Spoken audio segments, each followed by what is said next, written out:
See you, but you are not invisible to me. Thank you for tuning in every morning. Good morning, Ghana.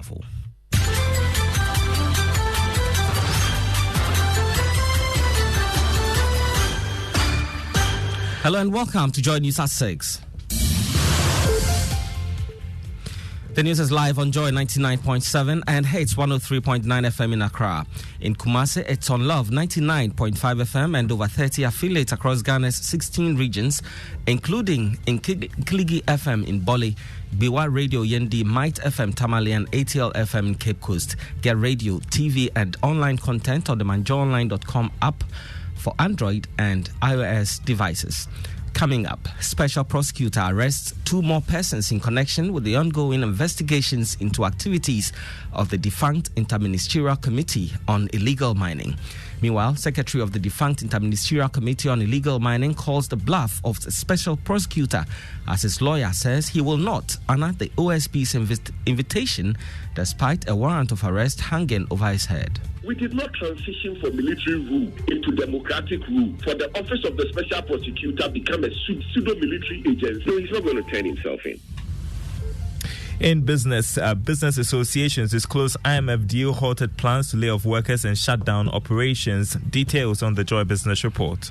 And Ghana Education Service suspends approval of tug of war and pillow fight as a sport in basic and second cycle schools in the country. And they came, they saw, and they were conquered. That's the story of the self-taught students of Bia Senior High Technical School, who tell you how they managed a smile even after they finished their contest with a score at negative numbers. A rectangle with adjacent sides congruent is a square. It's a false statement. That is incorrect. We learned ourselves and we've tried. Our masters became so reluctant. We have these and more here with me, Fred Smith. As always, thanks for choosing us. We're your home of independent, fearless, and credible journalism. To our first story, 2 more persons have been arrested by the special prosecutor in the ongoing investigation into activities of the defunct Interministerial Committee on Illegal Mining. Journalist Seth Mante and former first vice chairman of the governing NPP in the Central Region, Eko Ewusi, were picked up by the OSP. My colleague Elton Brobe is joining us now with details. Elton, what are the specific allegations against these 2? So, Fred, the arrest relates to their involvement in the sale of an undisclosed number of excavators. Now, according to the Professor Informed Working document he presented to the Chief of Staff, he quotes that in October 2019, one Mr. Seth Mante, a journalist with Peace FM, was apprehended because of unlawful excavator sale. In the course of the investigation, Mr. Mante confessed that he was contracted by one John Ofuriata, then National Security Coordinator for the Central Region, and Mr. Eko Ewusi, to use his bank account at the National Investment Bank for what effectively was money laundering. Effectively, the proceeds from the excavator sales were lodged in Mr. Seth Mante's account. The money lodged were later cashed and given to Mr. John Ofuriata, who in turn gave some of the money to Eko Ewusi. Now, there's Seth Mante's handwritten statement to the police on this matter. So the OSP, according to our sources, probed into this matter and established that indeed the 2 were involved in the sale of some undisclosed number of excavators, the reason for the arrest and subsequent bail. Elton Brobe with that update from the Special Prosecutor's investigations. Meanwhile, Secretary of the defunct Interministerial Committee on Illegal Mining, Charles Bisiu, says he will not honor the invitation of the Special Prosecutor. The bluff comes in the wake of the Special Prosecutor securing a court order allowing him to find and arrest him following his failure to honor an invitation. Lawyers for Charles Bisiu have, as a result, sued the Special Prosecutor yet again, alleging various human rights violations. Nana Ejeiba-Foewa is lawyer for Charles Bisiu. Even the Attorney General will not behave the way the Office of the Special Prosecutor is behaving, right? And so, my brother, we did not transition from military rule into democratic rule for the Office of the Special Prosecutor become a pseudo-military agency to witch hunt and harass people. We need to respect the fundamental human rights of people under the 1992 Constitution. Let me ask you, as we speak tonight, your client is a wanted man. Will he turn himself in? No, he's not going to turn himself in. Lawyer for Charles Bisu, Nana Ejay Bafwe, were speaking to Evans Mensah on Top Story yesterday. Now, the director of the West African Center for Cell Biology of Infectious Pathogens, Professor Gordon Awandare, has revealed that the many asymptomatic, mild and reported COVID-19 cases recorded in Ghana were as a result of high malaria exposure. He says that data indicates that malaria-induced tolerance to inflammatory stimulation protected us from severe COVID-19 and deaths. He was delivering his inaugural lecture at the University of Ghana on the topic, How Our Immune System Acquires Tolerance to Malaria and Helped Us Survive COVID-19. Virus. We got the virus all right, but just ignored it, okay? And this ignore takes us back to the tolerance that we learned from malaria. How do you ignore a pathogen? It's malaria that taught us how to ignore pathogens. So this was very fascinating for us. And then we wanted to find out, did this have to do with how much malaria they had? So we looked at their levels of malaria-specific antibodies. We just tested them for antibodies. So you see that, again, it is very generally true that those who were asymptomatic, in other words, those who were able to ignore the virus, had more previous exposure to malaria.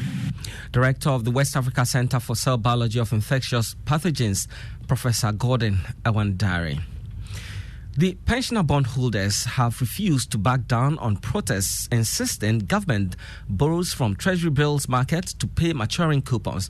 This comes in the wake of government's failure to pay 7 coupons and 4 principals to the bondholders.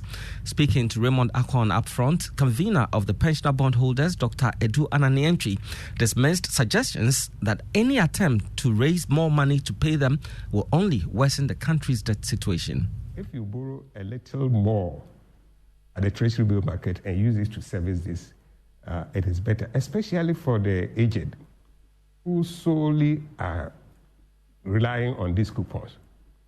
And if you don't give it to them, their life is impaired, their health is impaired. So borrow a little to service these elderly people so that they can live. Now, former Finance Minister Seth Terkper, who was also on the show, dismissed government's proposal to buy the pensioners out of the market. Delisting and not putting them on the market, I'm not sure how that will bring the money. It's reverting to the status of Treasury bills. Treasury bills are not marketable, and they are dealt with through Bank of Ghana. Delisting means that they will be housed again in the custody of Bank of Ghana and the CSD. So I don't see it as an immediate solution. Former Finance Minister said Terkper there. Now, the Ghana Education Service says it has suspended its earlier approval of tug of war and pillow fight as a sport in basic and second cycle schools in the country. In a statement, the GES says the suspension is to deepen stakeholder engagement on the policy and has subsequently directed all regional directors of education to inform metro, municipal, district directors of education and heads of second cycle institutions of the said suspension. And now,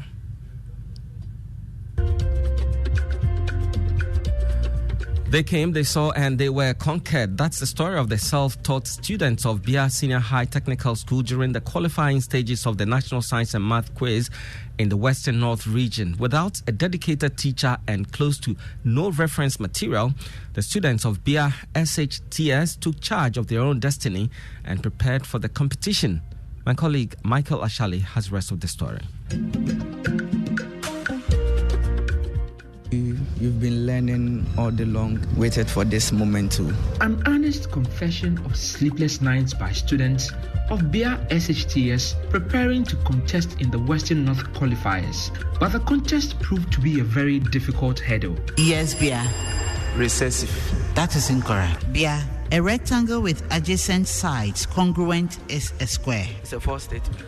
That is incorrect. Navigating the path to representing their school proved to be a formidable challenge as the students encountered numerous hurdles along the way. Without the guidance of a teacher, the contestants were left to their own devices, taking turns to teach themselves. We don't have menu materials that you'll be learning, so usually we We teach ourselves. Our master was like quite busy. We didn't even know that we would come for the contest, so it was impromptu.